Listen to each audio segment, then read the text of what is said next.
Lumbung pangan tanpa pangan.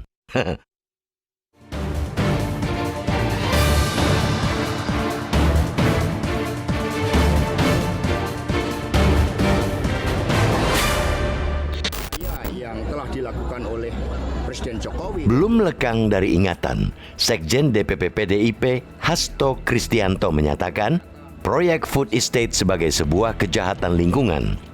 Menurutnya, bagi elit partai pendukung pemerintahan Joko Widodo Ma'ruf Amin itu, hutan sudah dibabat, tetapi proyek lumbung pangan tidak terbangun dengan baik.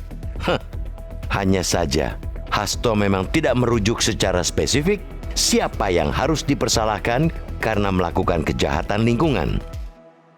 Yang pasti, telah menjadi fakta publik kalau proyek food estate di Kalimantan Tengah tidak kunjung panen. Presiden Joko Widodo pun sampai menjawab tudingan tersebut. Kepala negara menegaskan program itu adalah gawean pemerintah untuk mengantisipasi krisis pangan di tanah air. Presiden berharap publik memahami kesulitan proyek tersebut sehingga membutuhkan berulang kali percobaan hingga berhasil. Pada 2020, Presiden Joko Widodo mulai menjadikan proyek food estate sebagai program strategis nasional 2020-2024 dengan menyiapkan 30.000 hektar lahan di Kalimantan Tengah.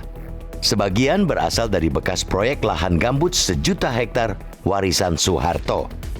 Menteri Pertahanan Prabowo Subianto yang juga merupakan mantan menantu mendiang Presiden Soeharto ditunjuk untuk memimpin proyek itu. Selepas kepala negara menjawab, suara keras terhadap proyek food estate dari petinggi partai berlambang banteng moncong putih tiba-tiba menghilang. Di bawah rezim Joko Widodo, proyek itu juga akan dibangun di lebih dari 1 juta hektar yang tersebar di berbagai daerah.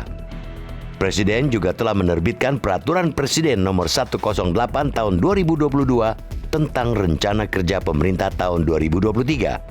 Food estate tergolong program prioritas strategis pemerintah dengan anggaran sebesar 235,46 miliar rupiah.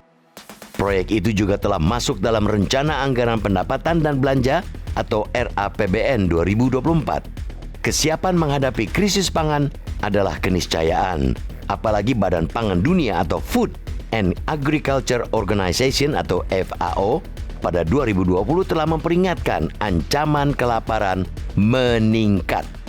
Pasalnya, akses pangan yang memburuk seiring dengan menurunnya daya beli akibat kemerosotan ekonomi. Indonesia saat ini masih ketergantungan untuk mengimpor-impor sebagian bahan pangan, termasuk diantaranya beras. Padahal, langkah impor jelas-jelas merugikan petani dan juga devisa negara. Padahal, kebutuhan bahan pangan terus melesat seiring pertambahan jumlah penduduk. Penambahan jumlah penduduk juga menyebabkan alih fungsi lahan pertanian berlangsung kian pesat. Luasan sawah semakin berkurang. Pertambahan jumlah penduduk justru berbanding terbalik dengan jumlah petani yang memproduksi bahan pangan. Ketergantungan tentu membuat siklus menjadi berupa lingkaran tanpa ujung. Dalil tersebut yang melatar belakangi pemerintah untuk bersikukuh menjalankan program food estate atau kawasan sentra produksi pangan. Akan tetapi, pemerintah saat ini jangan sampai menimbun masalah. Apalagi tahun depan akan ada pemerintahan baru hasil pemilu 2024. Jalani semua program sesuai aturan tanpa melanggar hukum. Jangan lagi terjadi seperti pada 2022, di mana Badan Pemeriksa Keuangan atau BPK menyimpulkan bahwa program food estate tahun anggaran 2020 hingga triwulan 3 tahun 2021 dilaksanakan tidak sesuai peraturan dalam semua hal yang material. Kesimpulan itu berlaku untuk tahapan perencanaan, pelaksanaan, dan monitoring evaluasi, alias seluruh tahapan. Peningkatan produktivitas pangan bisa dilakukan dengan mengintensifkan lahan dan tanah milik rakyat dan petani secara masif yang kemudian diorganisasikan dan ditata oleh pemerintah menjadi bisnis pangan yang besar. Tidak mesti food estate. Hal itu dilontarkan Ketua Umum DPP Partai Kebangkitan Bangsa Muhaimin Iskandar atau Gus Muhaimin.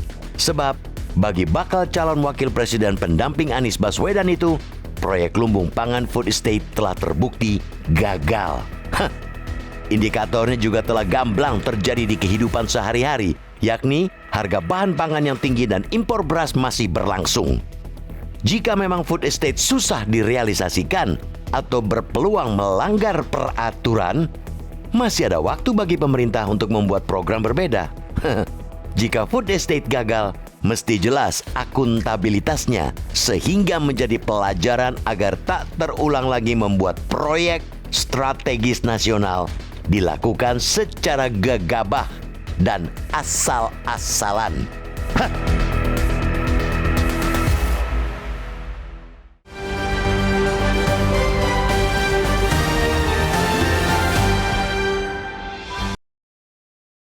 Cara mudah mendapatkan informasi dengan satu sentuhan jari. Download Metro TV Extend.